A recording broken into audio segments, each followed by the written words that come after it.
Hi. Alright. It is Friday afternoon. I've agreed to work a shift on Sunday this week. I've just done a full-time week. I'm tired, so you are getting bare minimum Michaela. Welcome. Hello, my name is Michaela, this is Meekela Reads. I live here, and to be honest, it's probably not really even worth me making this video at the moment, because I read some books in June. I did do that. I read 4 books in June, 2 of which I haven't really told you about, and that is because I will be telling you about them in the next video that I plan to make. That was meant to come out this week, but a work schedule, scheduling conflicts, life just happened, so I'm just gonna be here really quickly today to tell you about what I read in June. See, I thought May this year was not great and it kicked me in the butt and I was tired and lethargic and I didn't read anything and I was in a reading slump. June was worse. I don't know how it could have gotten worse, but it was worse. We're in a funk and we're just doing small things, making small videos, talking about small books that we read to get through, kickstart my motivation, to lift my mood, continuing to do the things that I know that I love, despite the fact that I don't feel like I love them right now. And that's fine, that is okay, this is what we do. Moving forwards, that's all I'm gonna talk about mental health today. So let's really quickly just touch base about what I read in June, just so it's on the record. I did in fact read some books. Proof to myself that I can continue to achieve my goals even though I'm unmotivated and don't feel like it. We have a visitor. Oh, she's just gonna sit on me so you can't actually see her. Hello. Hello. Okay.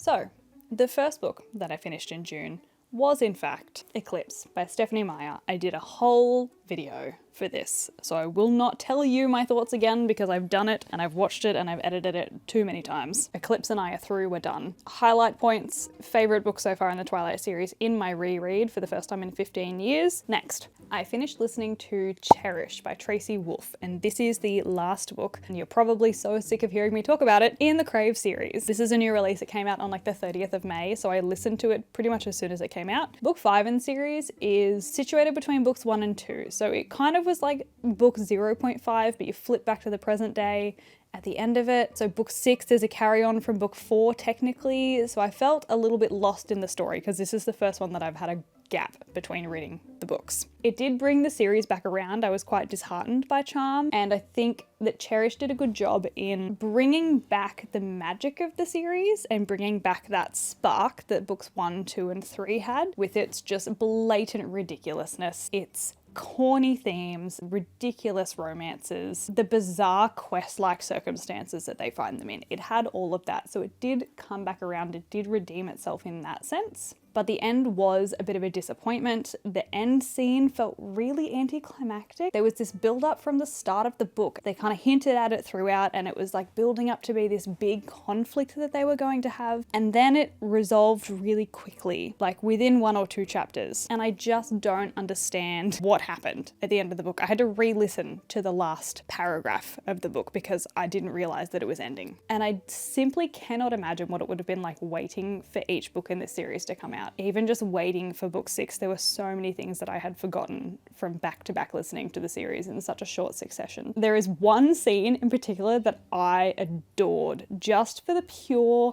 ridiculous factor of it. It is the weird, out of place rock concert scene where certain characters get on stage and they do a concert and like they perform instruments to a crowd on stage, and it, again, ridiculous, out of place, really bizarre, but made sense and held a lot of really lovely family and friendship and just some really nice, warm, cozy feeling themes. And it was my favorite scene in the book. It had me laughing out loud. I was genuinely cackling to myself driving to work. I'm sure I looked insane. All in all, I am sad a little bit that I've come to the end of the series, whilst at the same time being glad because it was a slog towards the end. Over 120 hours of listening has come to an end. I felt a little bit lost in myself. I didn't quite know what to listen to anymore, but we remedied that. We'll get to that in a second. The next book that I finished in June was Weasels in the Attic, which is a translated Japanese fiction following 3 different stories. I was of the understanding that these were 3 separate stories that linked in, and they are 3 separate stories, but they do kind of follow the same characters.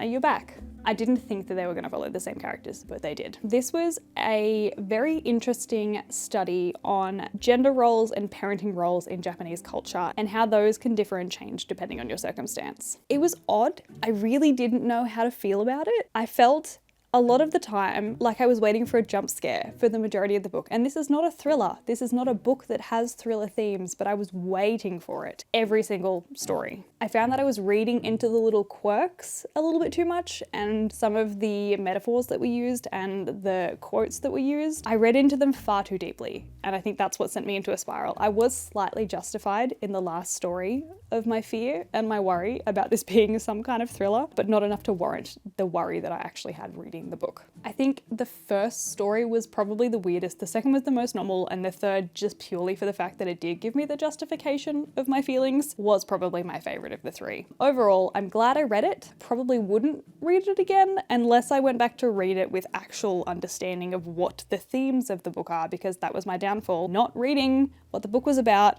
before I went into it. So if you're going to jump into it, just understand the themes before you do it, and don't think that it's a thriller, because it's not. I just don't think I particularly resonated with this one. And also, I'm really burnt out and I'm in a reading slump, and I know that because it took me 3 days to read a 70-page book. More on this in the next video when I eventually get my reading vlog that I plan to put out this week out to you. Again, scheduling conflicts, working is hard, life is hard. And we're already here. The last book that I completed in June was A Court of Thorns and Roses by Sarah J. Maas for the 7th time.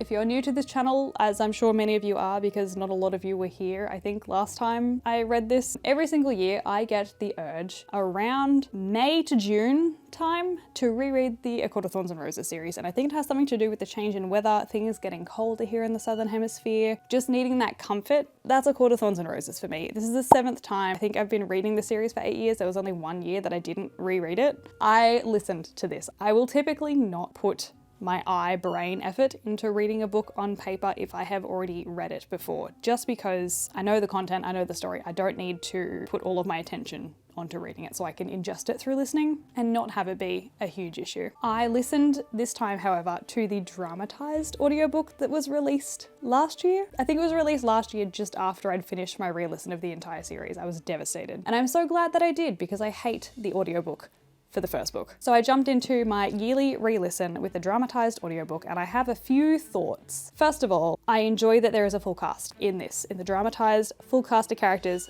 perfect. I also enjoy that there's backing music. It just fills the void a little bit. I did slow down my listening time from like 1.75 to 1.4 because I needed to take in the sound effects and take in the atmosphere. It was very atmosphere building. I also think I paid attention a lot more because of all of the changes in sound effects and the changes in cast. It just made it a little bit easier to focus back in when my focus was drifting a little bit. I will admit though, the noise for winnowing is just not it. I'm not a fan.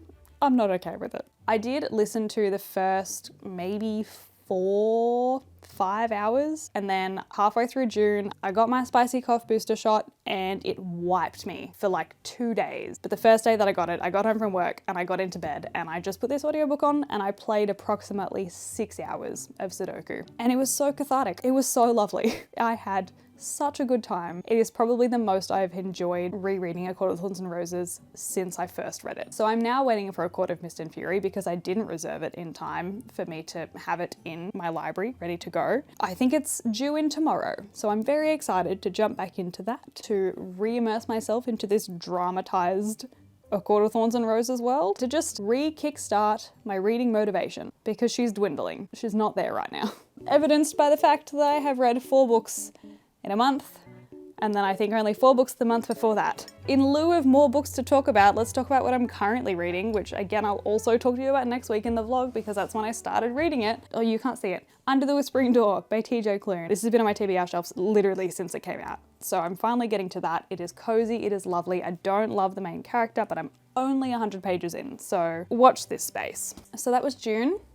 Thank God it's done. I'm so ready to move on with the rest of the year. Solstice has passed. We are starting to get more daylight in the day, which is exciting. I really do miss actually experiencing sunshine. That's something that I don't get. I would say that I have lovely fun plans for the rest of my content coming out, and I just am very aware of not overcommitting myself at the moment, just given how things have gone over the last 2 months, so please bear with me. You have bare minimum Meekela at the moment, but I promise she will leave at some point and we will have normally functioning Meekela back. Anywho, that's my wrap up for June. I hope your June was good. Please tell me some books that you've read or books that have helped you get out of a reading slump or have just made you feel feelings to get out of a reading slump or to improve your mood. I need books. I need books that are going to make me feel good. Please help me. But that's all that I have for you today. So thank you guys so much for watching. I'm sorry it's a really short one, but I hope you enjoyed it. Nonetheless, I hope you're having a fantastic day or night or whatever time it is where you are in the world, and I will see you next week. Hopefully. Goodbye.